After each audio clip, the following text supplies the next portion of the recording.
ওয়ালাইকুম। প্রিয় শিক্ষার্থীরা, কেমন আছো? আশা করি বাড়ির সবাইকে নিয়ে ভালো আছো, নিরাপদে আছো। কেপিবি অনলাইন ক্লাসে তোমাদের সবাইকে স্বাগতম। আজকে আমি তোমাদের চতুর্থ শ্রেণীর বাংলা বিষয়ে মুক্তির ছড়া কবিতা নিয়ে আলোচনা করব। মুক্তির ছড়া লিখেছেন সানাউল হক। বাংলাদেশ আমাদের অনেক ভালোবাসা ও গর্বের দেশ। নানা বিচিত্র রঙের নানা রূপে সাজানো আমাদের এই দেশের প্রকৃতি। স্বাধীনতার আগে বাংলাদেশের মানুষকে নানা নিপীড়ন অত্যাচার সহ্য করতে হয়েছে, কিন্তু মুক্তিপাগল বাঙালি নিজের জীবনের বিনিময়ে, রক্তের বিনিময়ে বাংলাদেশকে স্বাধীন করেছে। আর এই স্বাধীনতা সংগ্রামের নেতৃত্ব দিয়েছিলেন আমাদের সবার প্রিয় বঙ্গবন্ধু শেখ মুজিবুর রহমান। চলো আমরা কবিতাটা নিয়ে আলোচনা করি।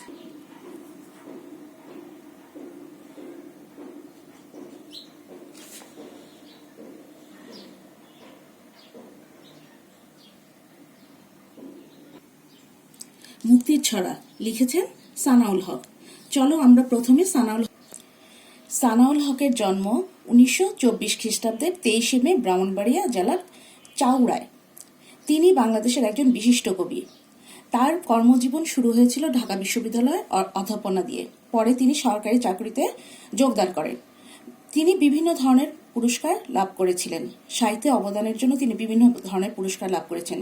তিনি বাংলা একাডেমির পুরস্কার, ইউনেস্কোর পুরস্কার ও 21 পদক পেয়েছিলেন। 1993 খ্রিস্টাব্দের 4 ফেব্রুয়ারি তিনি মৃত্যুবরণ করেন। মুক্তির ছড়া লিখেছেন সানাউল হক।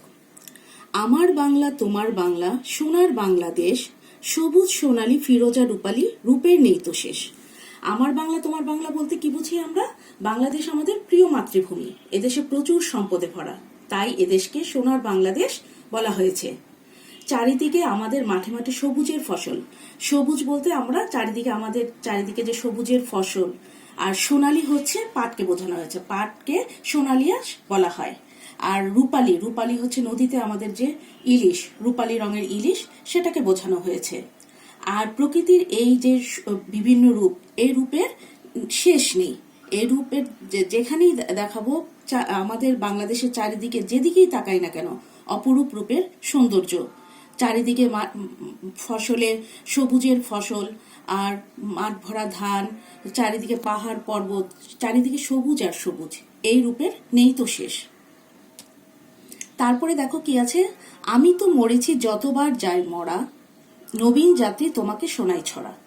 এদেশের স্বাধীনতার আগে এদেশের মানুষকে মরণ যন্ত্রণা, নিপীড়ন, দুঃখ, কষ্ট অনেক সহ্য করতে হয়েছে। এজন্য তাদের কাছে বারবার মনে হচ্ছে মৃত্যু যেন বারবার তাদের কাছে এসেছে।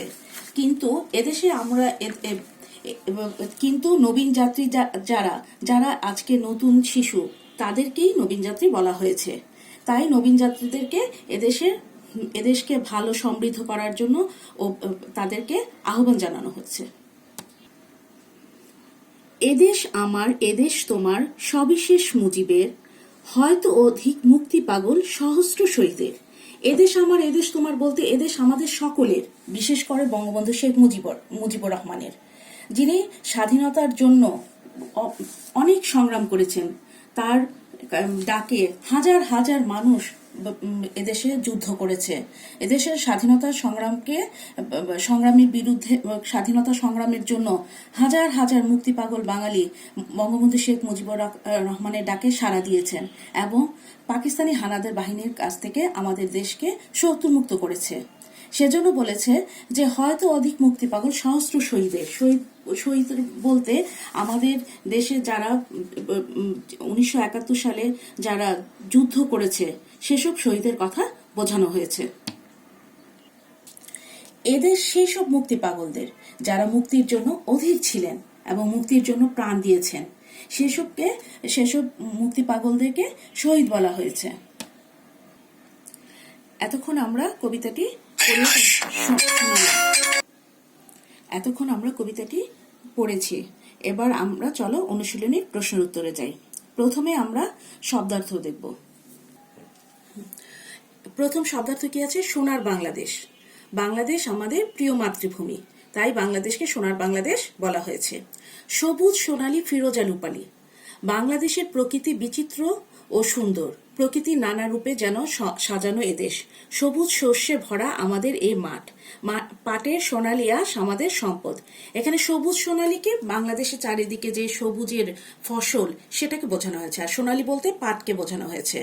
ফিরোজা রূপালী মানে কি, আমাদের নদীতে যে ইলিশ রয়েছে, ফিরোজা রঙের রূপালী রঙের ইলিশ রয়েছে, সেটাকে বোঝানো হয়েছে।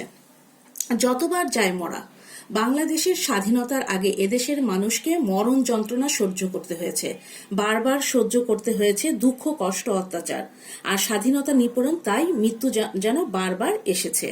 মৃত্যু বারবার আসার কথা বোঝানো হয়েছে কিভাবে, যে বাংলাদেশ স্বাধীনতার আগে এদেশের মানুষকে এত অত্যাচার সহ্য করতে হয়েছে, এত নিপীড়ন সহ্য করতে হয়েছে। পাকিস্তানি হানাদার বাহিনী এদেশের মানুষকে অনেক অত্যাচার করেছে। এই জন্যই এদেশের মানুষ ভেবেছে যে মরণের আগেই বারবার তারা মৃত্যু যন্ত্রণা সহ্য করেছে। নবীন যাত্রী, যারা নতুন যুগের শিশু, তাদেরকে বোঝানো হয়েছে। সবিশেষ মুজিবের, এদেশ আমাদের সকলের, এদেশ স্বাধীনতা সংগ্রামী নেতৃত্ব দেন বঙ্গবন্ধু শেখ মুজিবুর রহমান। সবিশেষ মুজিবের, এদেশ আমাদের সকলের, বিশেষ করে যিনি স্বাধীনতা নেতৃত্ব দিয়েছিলেন বঙ্গবন্ধু শেখ মুজিবুর রহমানের। মুক্তি পাগল, এদেশে মুক্তির জন্য যারা সংগ্রাম করেছেন। মুক্তি পাগল বলতে আমরা বুঝবো যারা এদেশে স্বাধীনতার জন্য অধীর আগ্রহ ছিলেন, যারা অধীর ছিলেন, তাদেরকে মুক্তি পাগল বলা হয়ে থাকে। তারপর সহস্র শহীদের, মুক্তিযুদ্ধে যারা শহীদ হয়েছেন, সেসব হাজার হাজার শহীদ, শত সহস্র শহীদের রক্তের বিনিময়ে আমরা স্বাধীনতা পেয়েছি।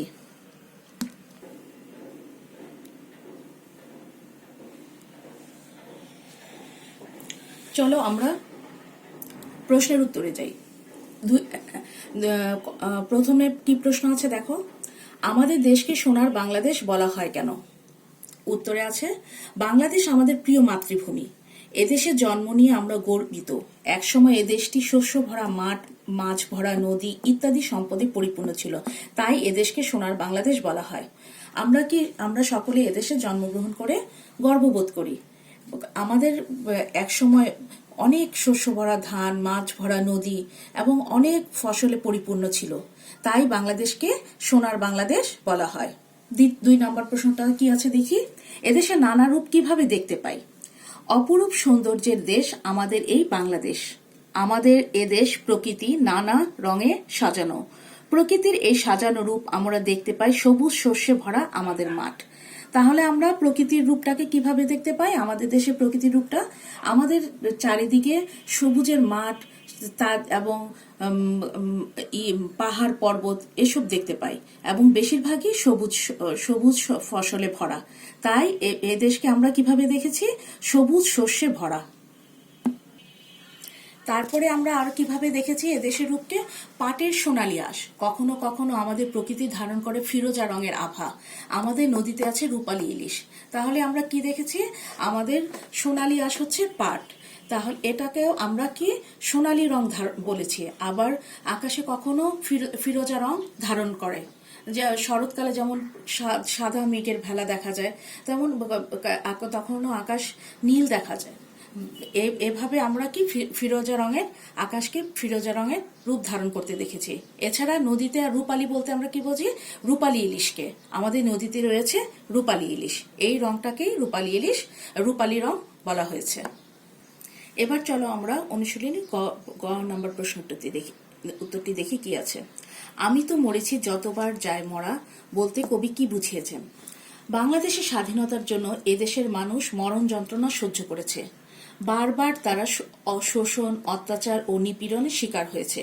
স্বাধীনতা লাভের আগে এদেশের মানুষকে যে পরিমাণ কষ্ট করতে হয়েছে তা দেখে কবির মনে হয়েছে যে এদেশের মানুষ বারবার মৃত্যুকে বরণ করেছে।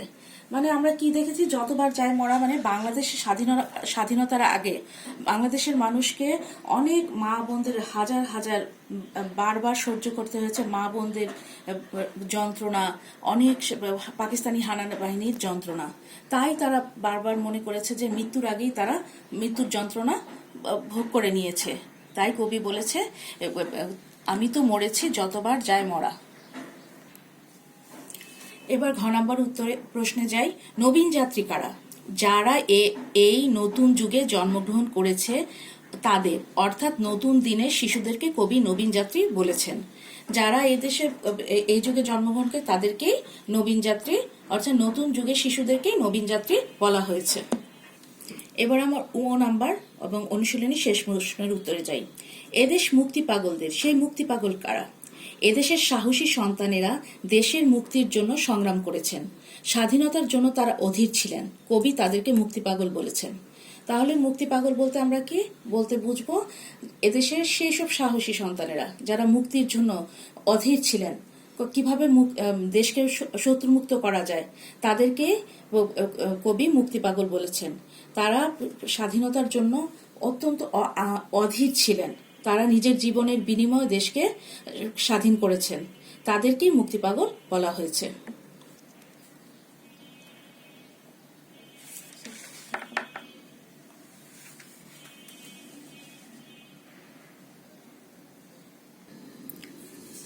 এবার আমরা 3 নম্বর প্রশ্নের উত্তরে যাই। 3 নম্বর প্রশ্ন উত্তরে কি আছে? বিপরীত শব্দ। বিপরীত শব্দের প্রথমে কি আছে? শেষ। শেষ তাহলে কি হবে? শেষের বিপরীত শব্দ শুরু। মরা বিপরীত শব্দ হবে বাঁচা। নবীন, নবীনের বিপরীত শব্দ প্রবীণ। মুক্তি, মুক্তির বিপরীত শব্দ হবে বন্দী। এবার আমরা চলো অনুশীলনীর 4 নম্বর প্রশ্ন উত্তরে যাই। 4 নম্বরে কি আছে? শূন্যস্থান পূরণ। শূন্যস্থান পূরণে দেখো এখানে 3টি শূন্যস্থান পূরণ আছে। 3টি শূন্যস্থান পূরণ কি? প্রথম শূন্যস্থান পূরণটি কি আছে? ফিরোজা রূপালী রূপের নেই তো শেষ। তাহলে আমরা এখানে কি লিখতে পারি? কবিতা পড়ে আমরা বুঝতে পেরেছি এখানে কি হবে? সবুজ সোনালী ফিরোজা রূপালী রূপের নেই তো শেষ। খ নাম্বারটা কি আছে দেখো? তোমাকে শোনাই ছড়া। কাদেরকে আমরা ছড়া শোনাতে চাই? যারা নবীন যাত্রী তাদেরকেই আমরা ছড়া শোনাতে চাই। তাহলে আমরা লিখতে পারি নবীন যাত্রী তোমাকে শোনাই ছড়া। গ নাম্বারে কি আছে দেখো? এদেশ ড্যাশ, এদেশ ড্যাশ সবিশেষ মুজিবের। তাহলে আমরা এটা কি লিখতে পারি? এদেশ আমার, এদেশ তোমার সবিশেষ মুজিবের। মানে এদেশ আমাদের সকলেরই, আমার তোমার সবারই এদেশ। বিশেষ করে বঙ্গবন্ধু শেখ মুজিবুর রহমান, যার ডাকে হাজার হাজার মানুষ সেদিন স্বাধীনতা সংগ্রামে ডাক দিয়ে এসেছিলেন। তা সেজন্যই বলেছে এদেশ আমার, এদেশ তোমার সবিশেষ মুজিবের। আচ্ছা, আমি দেখো শূন্যস্থানে উত্তরগুলা লিখে এনেছি, তোমরা খাতার মধ্যেই উত্তরগুলা লিখে নিবে। ক নাম্বার কি আছে দেখো? সবুজ। প্রথমে এই যে সবুজ সোনালী, ক নাম্বার হবে সবুজ সোনালী, আর ফিরোজা রূপালী রূপের নেই তো এই যে দেখো শেষ। ইয়েটা হবে ক নাম্বারের শেষেরটা হবে শেষ। তারপর খ নাম্বারটা দেখো কি আছে? তোমাকে শোনাই ছড়া। তাহলে এখানে কি নবীন যাত্রী, নবীন যাত্রীদের উত্তরটা লিখে নাও সবাই। নবীন যাত্রী, খ নাম্বারের উত্তরটা হবে নবীন যাত্রী। তারপর গ নাম্বারের উত্তরটা কি হবে দেখো? এদেশ আমার, এদেশ তোমার সবিশেষ মুজিবের। তাহলে উত্তরটা কি হবে? আমার, তোমার আর মুজিবের। আমার, তোমার আর মুজিবের। সবাই এই উত্তরগুলো লিখে নিবে। এবার আমরা অনুশীলনীর 6 নম্বর উত্তরে যাব। 6 নম্বর উত্তরে কি আছে? আমাদের প্রিয় বাংলাদেশ সম্পর্কে 5টি বাক্য লিখতে বলেছে। চলো আমরা উত্তরটি দেখি। আমাদের প্রিয় বাংলাদেশ সম্পর্কে 5টি বাক্য লিখি। আমাদের প্রিয় বাংলাদেশ সম্পর্কে 5টি বাক্য লেখা হলো, বাংলাদেশ আমাদের প্রিয় মাতৃভূমি। এটা আমরা সবাই জানি, বাংলাদেশকে আমাদের অনেক গর্বের দেশ, অনেক সাধনার দেশ, সেটা কি আমাদের প্রিয় মাতৃভূমি। বাংলাদেশের প্রকৃতি খুব সুন্দর। বাংলাদেশের প্রকৃতি, আমাদের চারপাশে যে সবুজের সমারোহ, নানা রঙের সাজানো এই দেশ, সবুজের প্রকৃতি, ফিরোজা রঙের আভা, কত সুন্দর চারিদিক, সেটাকে সবুজের প্রকৃতি, বাংলাদেশের প্রকৃতি খুব সুন্দর বলা হয়েছে। গ নাম্বার আছে কি দেখো? বাংলাদেশ মুক্তিযুদ্ধের মাধ্যমে স্বাধীনতা হয়েছে। আমাদের 1971 সালে মুক্তিযুদ্ধের মাধ্যমে আমাদের দেশ স্বাধীনতা লাভ করেছে, সেটাই বলেছে বাংলাদেশ মুক্তিযুদ্ধের মাধ্যমে স্বাধীন হয়েছে। ঘ নাম্বারে দেখো, বাংলাদেশ সম্পদে ভরপুর।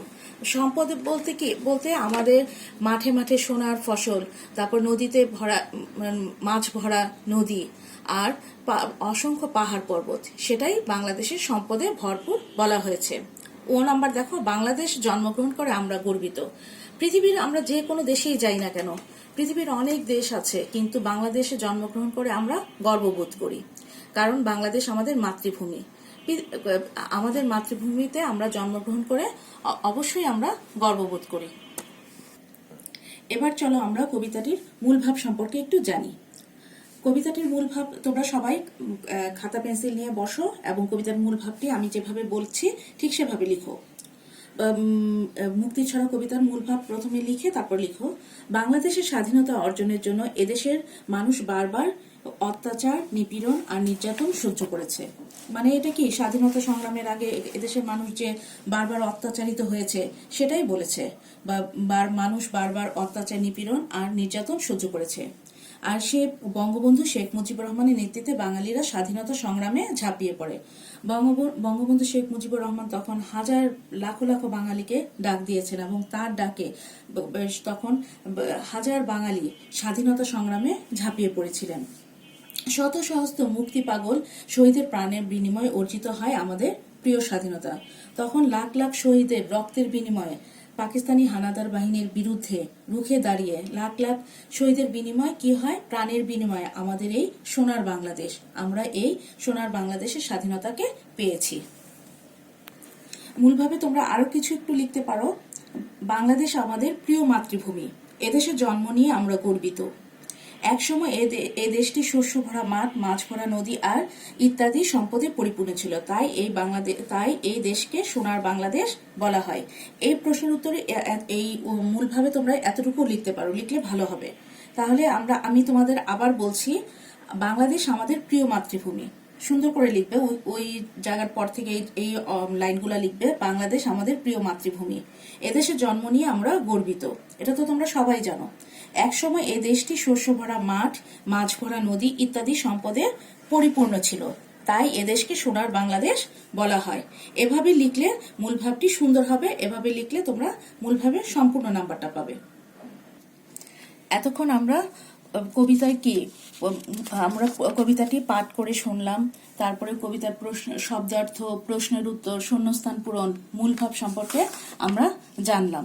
তাহলে আমরা এই কবিতা পড়ে আমরা কি বুঝতে পেরেছি? যে আমার সোনার বাংলাদেশ, আমাদের এ দেশকে নিয়ে এদেশের প্রকৃতি বিভিন্ন সময় বিভিন্ন রূপ ধারণ করে। কখনো ফিরোজা রঙের ধারণ করে, আবার নদীতে বিভিন্ন রঙের যে মাছ দেখা যায়, যেমন রূপালী রঙের ইলিশ, এগুলো দেখা যায়। আর স্বাধীনতার জন্য আমরা বারবার অনেক মৃত্যুর যন্ত্রণা সহ্য করেছি। আর নবীন যাত্রী বলতে আমরা কি বুঝলাম? যারা এই নতুন যুগের শিশু, তাদেরকে নবীন যাত্রী বলা হয়েছে। এইভাবে আমরা যদি কবিতাটি ভালোভাবে পড়ি, ভালোভাবে আবৃত্তি করি এবং ভালোভাবে কবিতাটা পড়লে অনেক সময় কবিতার লাইন মানে এলোমেলো ভাবে দেওয়া থাকে, সেটাকে গুছিয়ে লিখতে হয়।